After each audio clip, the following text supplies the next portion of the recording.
Hello, everyone, and welcome to This Week in Hospitality Marketing, live show number 479. I am your host, Lauren Gray. Thank you for joining us. And new venue and behind us, we are part of the effects of Hurricane Milton. We were mandatorily evacuated from the west coast of Florida. We find ourselves on the east coast of Florida. Thank you very much to my brother and sister-in-law for having such a wonderful place for us to come to avoid what was potentially a tragedy in our area. um, Fortunately for us, unfortunate for those north of us, the storm passed closer to Tampa. Fortunately, it didn't go into Tampa as strong as it was anticipated if it did, but it did affect so many people. And then, of course, here on the east coast of Florida, with so much tragedy associated with the tornadoes that were unexpected and severe, and a loss of life and so forth. Which it's hard to just trivialize that kind of comment that these things happen around the world and there's tragedies and events happening around the world and so forth. But it being what it is for us here locally. Now, I know I speak to an international crowd of 209 countries, so each of us have our story as to what happens in our own communities and countries. This is happening in ours right now in the United States, in Florida in particular for me, which is the inspiration to our conversation today. Now, I know last week we were good about talking about budgets and stress testing budgets and how to rebound from the types of things like this that happen. And we discussed two formats of those, with the slow decline and then the tragic suddenness of some things, as in hurricanes and so forth. And as always, our weekly shows are hinged and reflective of what's currently happening this week, this past week, and the time is coming ahead soon. So our topic today is the real strategy of business rebuilding from natural disasters, very specific to natural disasters, very specific to businesses that find themselves affected by natural disasters. Now, with those that attended us on last week's show, um, we talked about that there is three states that a business is in when these things happen. When the suddenness of a natural disaster in particular happens, you have unaffected properties, you have partially affected properties, and you have fully affected properties. And what I mean by affected in this context is you are completely operational, you are partially operational, and you are not operational. And each of those comes with the condition of how then do you present yourself for what markets you are available for. If you're fully functional, you have the decisions of who you're going to be functional for. What are you truly able to offer guests staying with you? If you are still in an impacted area, the desire or demand to come to your market is not for normal business. It's usually now shifted to the derivatives of what people have to come into your market for, either support of their family or friends, displacement of those same family and friends in the area. Then there's the partial recovery or partial damage, which is you're not fully functional. Your restaurants or your amenities may be, of course, closed down, and or parts of your building may be closed down, but you have a functional value in which you can provide services to all those that are responding to the tragedy. Those entities like FEMA, state-supported agencies, local law enforcement, local charities, and so forth, and national charities, of course, not excluding anyone in that statement. Um, that can use your facilities as either as staging grounds, your parking lot for trucks, depending upon the conditions of your rooms and power and water and so forth, and all the amenity things that go on to making sure that it is at least livable. Okay. It's not your transient destination, perhaps per se, but it does have value as having accommodations.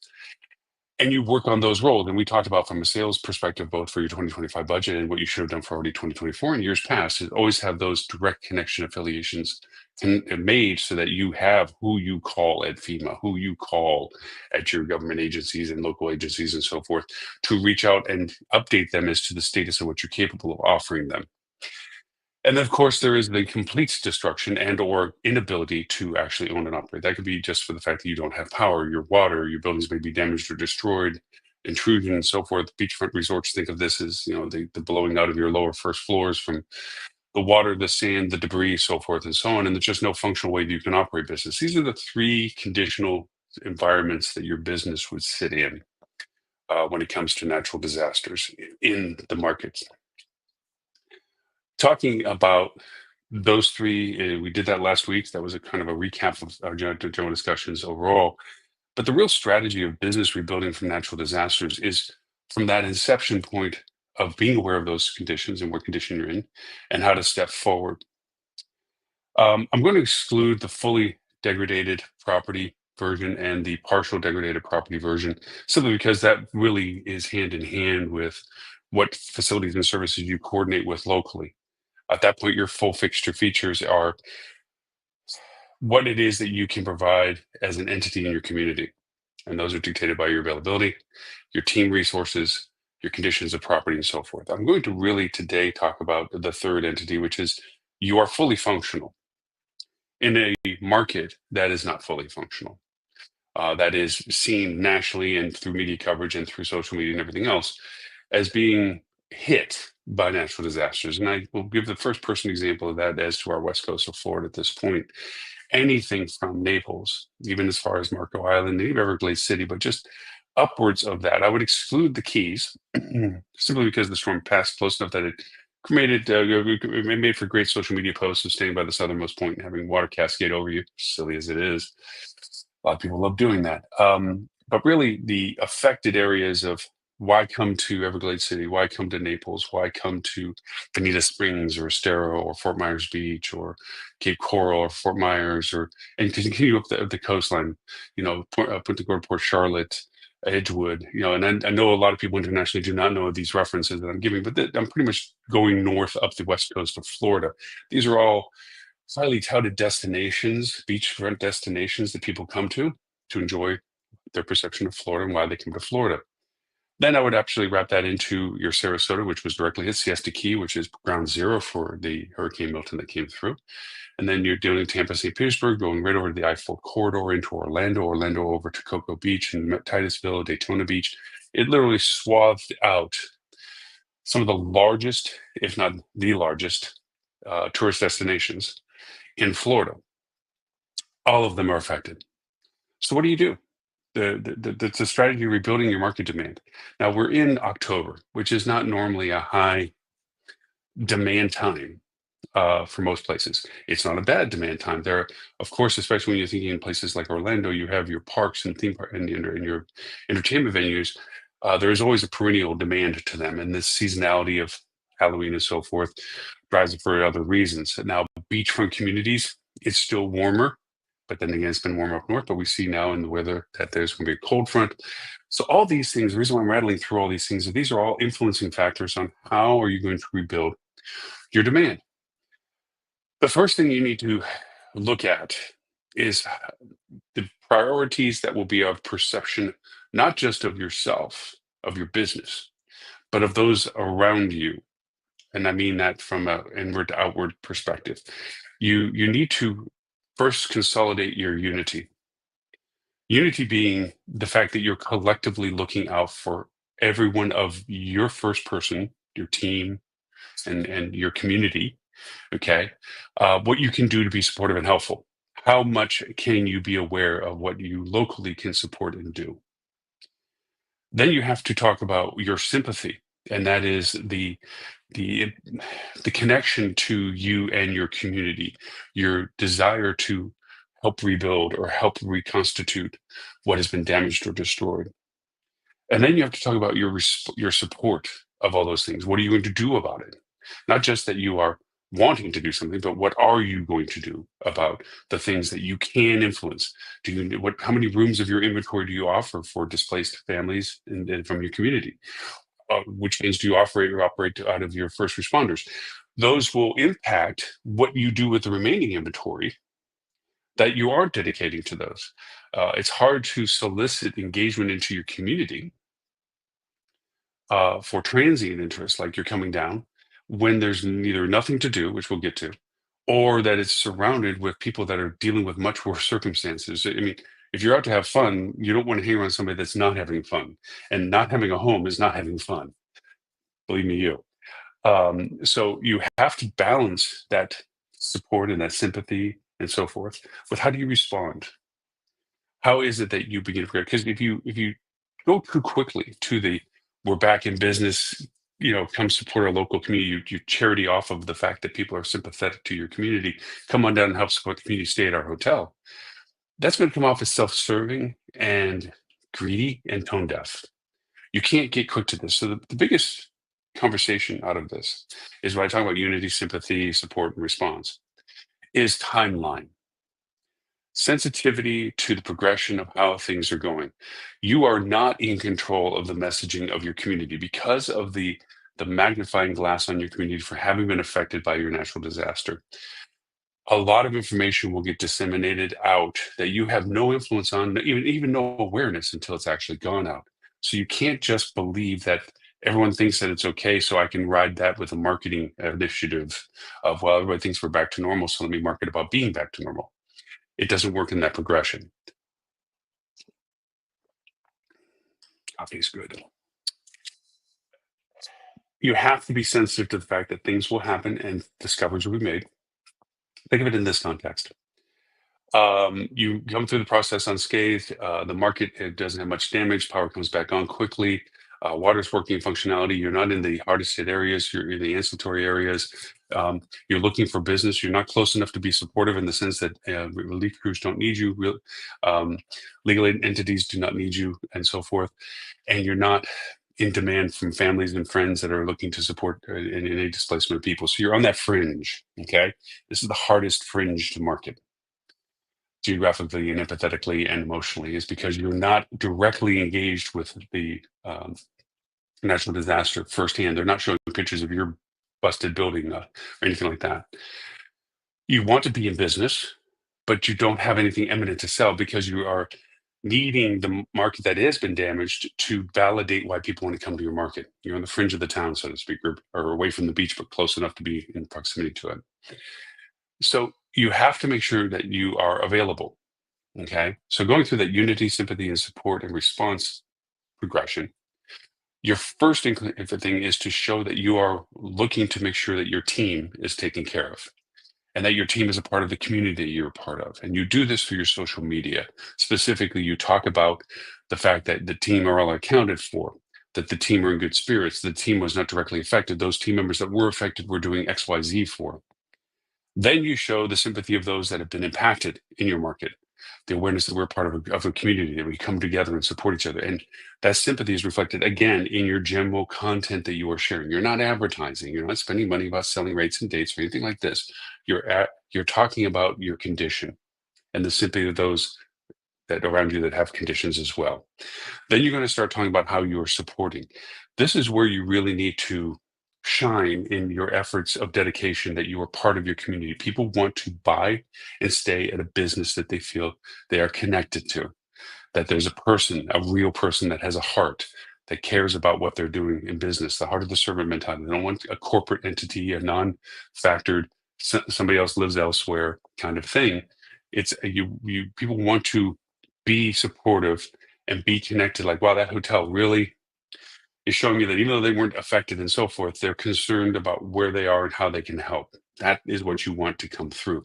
Strongest, best way of doing that is through social media. The other is through PR relationships of news media, that you are letting the news media know they're a voracious sponge of aggregate data. They're looking for stories. They're looking. If you watch the Weather Channel, if you watch any local channels that are covering the disaster that occurs in their market, they'll find the boat on the road. They'll find the house that's destroyed. They'll find the debris and even though everything else around them looks quasi normal, they look for the most dramatic background because they're trying to emphasize the story.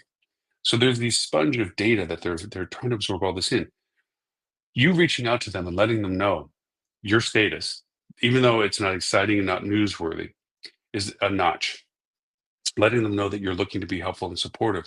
And if they find connections, it means they always want to be the hero, and well warranted. They're a hub of data. And so they might find out that your hotel is doing well. And through another dialogue, they find out that either another hotel has people they got to find a room for, or there's people that are looking for support of some sort. They can actually connect the dots. So not just you posting on social that you're there to be helpful and sympathetic and supportive of your community, but that you're actually making efforts to connect with your community. You reach out to your law enforcement departments. You reach out to your community things, chamber of commerces, and so forth. You offer willingly your business support. Doesn't mean by writing a check all the time. A lot of what you can do being in the market is the ability to offer tangible support. And of course, that's like the old barter systems. The more you give like that, the more recognition you get, the more awareness, the more community engagement, the more the lifetime value relationships get built from the people that will say, you know what, When we needed it, that hotel was making itself available and trying to do what it can to help. So when I have family come down or friends come down, it may not be the sexiest hotel, may not be the nicest hotel, but you know what? It is a hotel that's part of my community, and I want to pay it back a little bit, and or know that there are good people are over there. Um, there's a very strong bond of that emotional connectivity to property and businesses and so forth that happen from that. So being connected in that way, showing not just the sympathy of trying to be helped, but the actual support. This is again through social, through your communications with your media channels, your government channels, and so forth. You're making yourself available. The next is, how do you respond to what it is that's being asked? First off, transparency, truth, and honesty are critical to this. Not mentioning that your pool is trashed out, but acting as if everything's normal is not a good combination for the few people that do make it over to your place and think that you're normal, only to find out that no, you're not. Your pool is unable to be used. The outdoor grill isn't able to be used. And that was a condition of them being because they have food to cook because they had to yank it out of the freezer, whatever it is. Okay. These realities and transparent truths have to come through in what you're talking about. Marketing is not about your presence. It's also not about taking over somebody else's demand because they're no longer in business. You know, your main competition on the beach is trashed out. They're not able to do any work. That demand doesn't automatically shift to you, nor should you actively pursue it. Like, hey, look, there, while they're out of business, come stay with us. Not a good look, not a good response. Okay. So you progressively talk about from inward to outward, us, our team, our safety, our collaboration, our support of ourselves, our community, the awareness of our community, what we're doing as part of our community, how we can be supportive of our community, showing what we are willing to do in relationship to all those things have to become walking in the door before you. So then, and again, going back to the fact that you're on this fringe, you're not really truly damaged, but you're by a market that has been damaged, and that market demand is what you feed off of. You need to make it aware that if you're passing through, go through the ABC connections, people coming from A going to C, and you're the B factor, letting them know the best ways to get to you, what to expect when you're here. You turn into a community advocate. You have your own audiences and you have your own communications. You can amplify your local communities. Don't be afraid to talk about the realities of what's happening in your community. That shared communication may not make it from the source that it came from to the person that needs to see it, but you may be connected to that person. We know how fickle social media is about when and how things show up in people's news feeds. You may get to an audience. You may actually decide that it is good to communicate as strong as you can what you're doing and what your community is doing and the status of your community, and pay for that as a quote soft advertisement, as a way of letting people know, because you're not the only one relying upon the recurrence of business. Okay. You- every other business that relies on tourism business or transit business in your market is waiting to get back at as soon as possible to make things as good as possible for everyone to come back as soon as possible. So that constant updating, that awareness for people, and everybody has a threshold of tolerance of what they're willing to accept for travel. It's funny, there's those that need everything done for them, and there's those that are willing to go and put a satchel on their back, have not, and just travel the world bouncing on buses and walking down dirt roads. Everybody has a level of tolerance as to the inconveniences or the realities of travel. Just don't think because you wouldn't travel unless you get to a place that has a luggage cart and air conditioning and the pool's right available and there's a bar waiting with a glass of drink in your hand. Not everybody has to travel that way. Not everybody does travel that way. There's a lot of people that travel just out of the purity of being able to be in a different location. So remember your spectrum of personas of who you're doing business with, realizing that it is different now given the circumstances that you're now associated with the natural disaster area. Know that this isn't going to be a fast fix. I think directly now when you talk about it and as news comes more and more out about what's happening on the west coast of Florida, the realities of the damage, the realities of the rebuilding, the realities of what's been lost and so forth, there's going to be time cycles. The early time cycles that I'm referring to now are about the imminency of the tragedy, the reality of the current conditions, the shift in what you can do for business because you still have monthly bills, you still have the cost overheads and so forth, you still have team members that look for payroll, all of these things. And so for that reason, you need to look not just at how you address the unity, sympathy, support, response criteria with the current time frame, but you also have to look at the progressive timeline going forward as more and more gets known as to who suffered badly. competitors as they may be, they're they're part of your community together. How can you be supportive of them? Is there ways you could reach out to them and say, look, this is what we can do for whatever your displacement business. We're not trying to steal your business. We will make sure that we take care of them, knowing that they'll come back to you later. That generosity I've had firsthand experience with on both sides of the conversation is powerful on how you collaborate in the long-term future tense, where you are actively supporting each other. I think that back when I was running hotels in the Keys and going through the 9/11 tragedy, and the community spirit of how can we rotate our housekeeping crews to keep somebody paid? How can we go over and for those hotels that can't have occupancy, how can we shift their business over to us and rev share some of the monies over or queue it into a trust for them? And there's so many things that are real when it comes to the reality of having a natural disaster come through your community. But as time progresses, there is going to be a clear picture.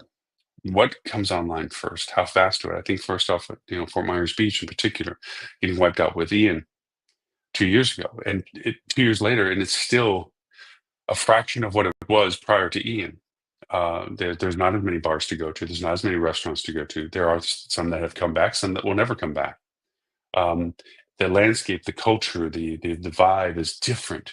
And for those that had been there before the Hurricane Ian and then came back later, they were there supportively, but also were very cognizant of the fact of how much it has changed. Some of them aren't coming back because it changed too much. Others are coming back because they feel this is a duty of support. Everybody's at different stages of interaction with these things. You will get sympathetic support. You will get the desire to be helpful, but not if you come off as greedy and self-serving, business centric. You're stealing business from hotels that are down. You're not sympathetic and supportive of your community. You're driving business to yourself without being truthful and transparent about what you're truly able to offer or it's truly available in your area. You're tone deaf as to the realities that people are coming down for. That is a short-term self-serving. You might get some short business from it, but you'll lose long-term business. And I think of very much of how hotels handled COVID lockdown and how they overpriced themselves and offered less services and no restaurants and no nothing, but they charged back of the door rates for just having a room, and how damaging it was, not just to their reputation and their reviews, but also to their lifelong value relationships that they basically threw out the window. You could do the same damage if you're trying to treat it the same way through a natural disaster. You have to be sensitive and sympathetic to the ongoing process of your market. You also have to have a serious sit down, because when we talked about stress testing the budget last week and when conditional relationships of diminished production for marketing or diminished revenues, top line revenues, and where you adjust your costing and so forth, aka stress testing your budget, you cannot plan for all of the variations. It would just drive you. It's the what if situation infinitum.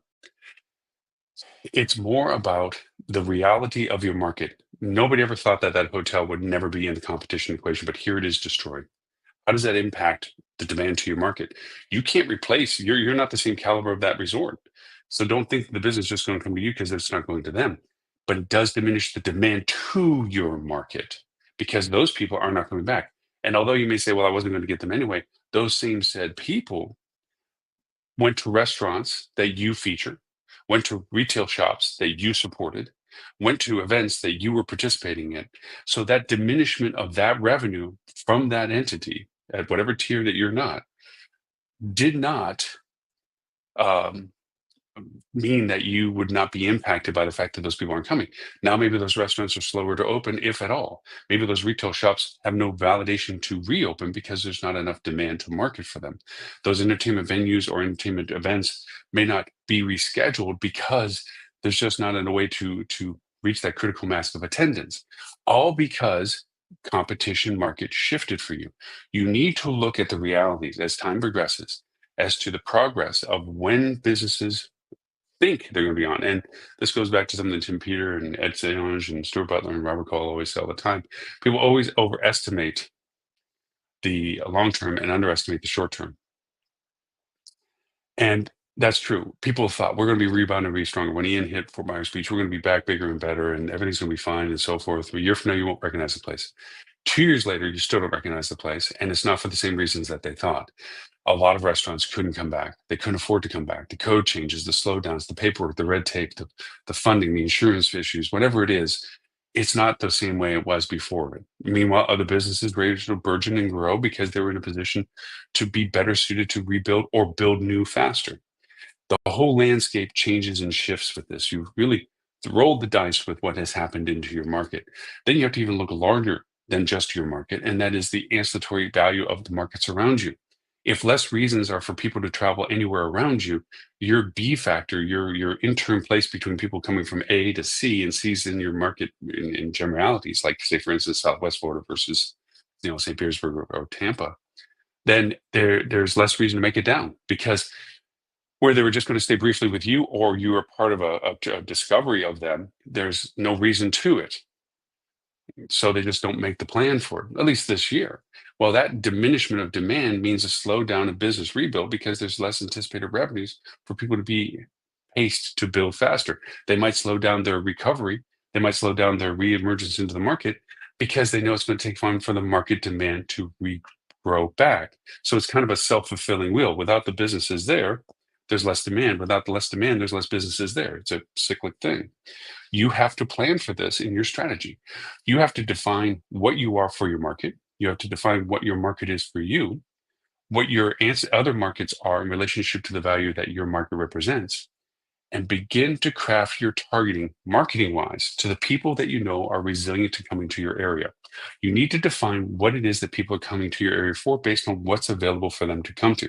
And this is the progression of time. This is past the tragedy of the natural disaster. This is past the debris clearing, the house rebuilding, or the people returning to the houses. This is past the short term, in term of it. This is into the elongated version of what next after. And then what next after that? Your 30-day plan, your 60-day plan. You need to start evaluating now the reality of what you're doing under the unity of what we talked about, the inward to outward growth, the sympathy of your market in the sense of being aware of what your market status is, your support of your local market as to what that means tangibly for your business to be participating in, and how in turn you respond to the market as what it is that's available, what you're telling that people can travel for, and what you're available for them to travel for. It moves into the next phase, which is now 60 days. Why at this critical time, November being where we are we out of the threats of the storms? Probably not. So there's diminution of demand anyway, because there's still the recurrence issue. Hurricanes are like that. Tornadoes are like that. Um, Fires are less likely like that because once damage done, there's little rebirth of it. And I say that in California had it happen, but there's less of that in that sense. But then there's a longer scar that comes from that. Earthquakes, same mentality. What's been damaged and destroyed? Natural disaster is natural disaster. Flooding. Look at the Carolinas and the torrential rain from the hurricanes that Helena that went over and did such devastating damage. That market rebuilt. The infrastructure is literally gone. There is no water pipes and so forth. Where do they go from there? This process of this literally has to come to the reality of what you're even able to offer and why. It may not be physically able, but like I said, we're ignoring the fully destroyed, the partially destroyed. We're only featuring the fact of if your property is able to go back to operations, how do you market the real strategy of it? And I said, progressive, truthful, honest awareness in social media is a good general build. You reach out to the political and to the governmentals and the news medias and so forth, and progressive awareness of those. You may begin to reach out to those people that are much on the influencer side. I think of this in terms of Fort Myers Beach. There was a private entity that started doing a thing called Beach Talk Radio. And I thought it was fun and novel, and they just broadcast on YouTube and so forth. But they really, truly dedicated themselves to being um, in tune with the, uh, uh, the market of Fort Myers Beach, business rebirth, regeneration, development, so forth. They really wanted to turn into the voice of their community, and they've done a great job of that. Those influencers are people that you reach out to collaborate with on how do you get your information to them in a way that's useful for them. How do they use your information that you're giving them in a way that's helpful for everybody else? That goes to the unity, sympathy, support, and response. So that's a continuous conversation that you have with entities like that as you enter into your 30 to 60-day period. How do we keep our awareness of our community engagement and relationship going? It's one thing to post social media, to not be repetitive, Okay, to not go over and keep saying the same things over and over in a frequency that just turns into dull white noise, tone deafness on its own merit. It's to go and show progressive dialogue. What's this week is not the same as what was last week. What you're doing this week is not the same thing you referred to last week. What you're sharing and collaborating with and participating in is a progressive awareness conversation that you have in the social medias, your PR, your news media connections that are not just PR. Public relations media is about communications of what you're doing in some senses, but actively supportive resource availability is a direct media conversation that's not directly PR related. And your influencers. Your advertising can go to amplification of the realities of what you are available to do so that people are aware of it and to communicate what your community is doing in your destination. And then now, about 90 days, you have a very clear picture as to the timelines of what businesses are out of business and how long they're going to be out of business. You'll have to adjust your content. Make sure that you keep up with your content. You show if you are featuring restaurants that are not available, that they're closed, if temporary or unknown. You make sure that you update things that are available in your event calendars as being suspended and or canceled. You make sure that you update hours of operations of places that are still functioning at whatever capacity. You make sure that what you are doing is truthful, accurate, and honest. That allows you to create being an authority. The traffic that you draw is legitimate traffic because it is traffic that you are being helpful to. That gets translated into advertising, spending money to show basically that you're a good company connected to your community, willing to be supportive, and still knowing that you're a business. Nobody is making you think that you're some, humanitarian sacrifice all to kind of place. You're a business. You can only do what business can allow you to do. You need business. That will go with a bit of a support to your community. You'll get people that will stay simply because you are being that for the community, and people are going to want to support you for that. But don't be greedy about that. Don't start talking about things as if everything's back to normal. Christmas happinesses and look at this and this. There's a way of being positive about things without being self-filling about those things. Talking about the holidays, but being respectful of the impact that the natural disasters had on the community. That it'll be different this year, but we are going to still celebrate. That kind of double tone. We want to be happy, but we're not being blind to the fact that the world is a little different for all of us here as this holiday season rolls through. That duality of awareness has to be persistent through your marketing communications. Not, okay, we're back to normal, blink, everything, no, it never happened, and everything goes forward. Because even if most things do seem to come back to some normalcy, there is things that have changed. And for anybody that's coming to the market, that has been to the market before, they're going to be the first to notice it. They're also going to be the ones driving into town looking for what's changed. You can't ignore those changes and say we're back to everything being normal. You as a business might be back to normal, but the community isn't back to normal yet. Don't be blind-eyed to that. Make sure that you are always sympathetic to that. So when do you say, well, when do we stop doing that? When it no longer seems to be in the constant dialogue or the persistent dialogue. There is a transition point, I can tell you firsthand, where people want to stop talking about what happened and start talking about what they're doing. There's a switch there. And then the next switch is stop talking about what they're doing and start wanting to talk about how good it is again. There's another switch there. There's no set timeline for these two switches. It can happen in 30, 60 days, depending upon the depth of damage that's there. It could happen in 90 to 120 days. When Ian came through Fort Myers Beach, it was months before we started talking about what was coming back to business or what was opening for business. Months, 6 months, 8 months. Okay. It could be 30 days, 60 days, depending upon the damage and the severity of what happened from the natural disaster. And then from there, it goes into, we want to talk about how good it is. And then from how good it is, of how much it's normal. These are kind of the transition points of this.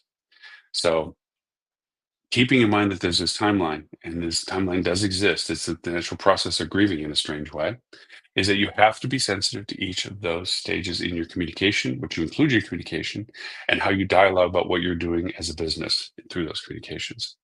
There's also a reality that comes in as to the effect of the areas around your destination. I think of that specifically from coming from Cape Coral and Fort Myers.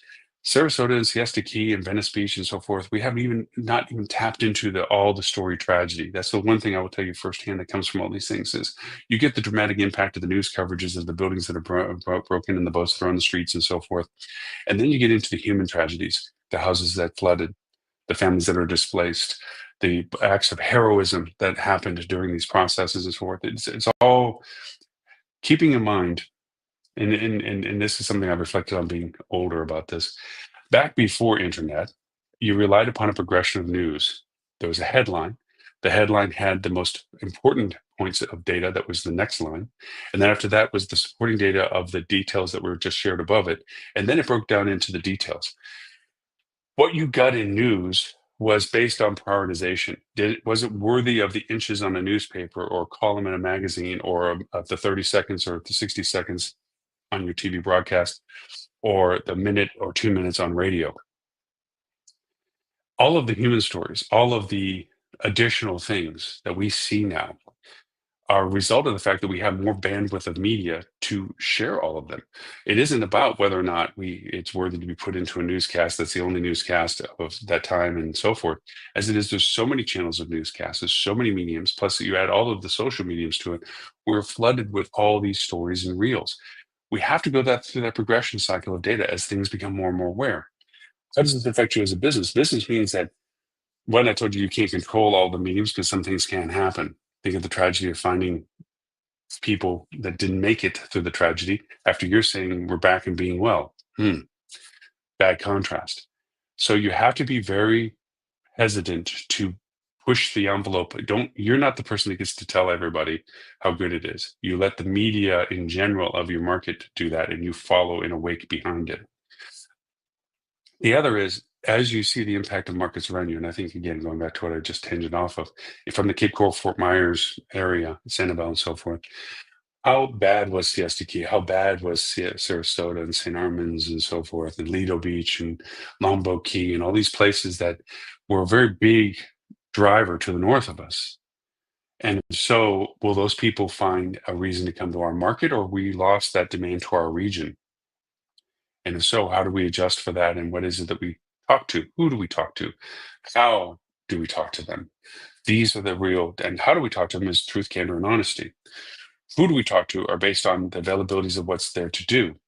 If there are people that look for everything to be the way it was prior to the natural disaster, those people are going to be the last, if at all, to come to our market. They might find an alternative market that satisfies their needs. For the people that are willing to be supportive and or tolerant of the changes that have occurred, those are the people you identify. Are they families? Are they transient couples only? Are they seasonal based? Is there a medium of them coming in and through? This is where you get your data from your airport, and then you see what carriers are coming in and to what their capacities are. You look at drive traffic from markets that people are wanting to come over from, and then what distances they're traveling. You go back to your marketing strategy and see what are my sources of business, what are my feeder markets, what is the direct impact of the people that I know come from this market, from what we have available in our market. This evaluation process is done right now for current situation, shortly thereafter for the situation of transition to trying to drive back business, into the situation of rebuilding, and into the situation of back to normal. That progression is how you have to evaluate your targeting of your audience as you go through that timeline. So there's more to follow on this in some senses. We'll keep it as a kind because it's first person for me. I'll be going back, having been mentored and evacuated in the next couple of days. And from it, an evaluation with clients that I have in markets that are affected by the natural disaster that was Milton, as to now how do we go from this forward in very much the same way I just described it.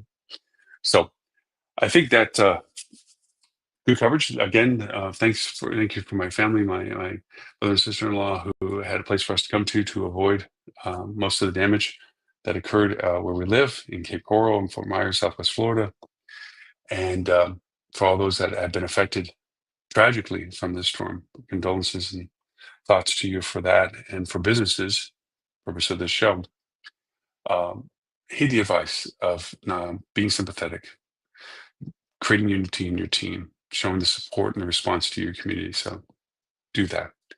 For everyone that watches us on our social media channels, simulcasted Facebook, LinkedIn, YouTube, on Twitch, Thank you so much for always watching us on all of the pages, and for our corporations that run our show live on their on those channels and pages. Thank you, and um, for everyone watching us on our TV channel, the Hospitality Channel, on your TV, Roku, Google, Amazon, Vizio, Samsung, whatever. Thank you for always watching us on that. We will receive simulcast the show 11:30 a.m. Australian time Wednesday and 11:30 a.m. London time Wednesday for our EU and Middle East friends. Think of the context of natural disaster, not just the persistence of me talking about the localization of this from a first person perspective. This affects in the same way that the same stone hits the pond and the ripples go out the same way in those markets when these things happen. The progression is the same, the timelines elongated are the same, the reactions are the same, the process of unity, sympathy, support, and response are the same. They just have to be translated to your particular market, and I hope you take it in that light. Thanks for everyone that gave us well wishes and concerns, because of those that knew where we were located, and for the people that are watching live now, thank you so much for the sympathies as to going through this.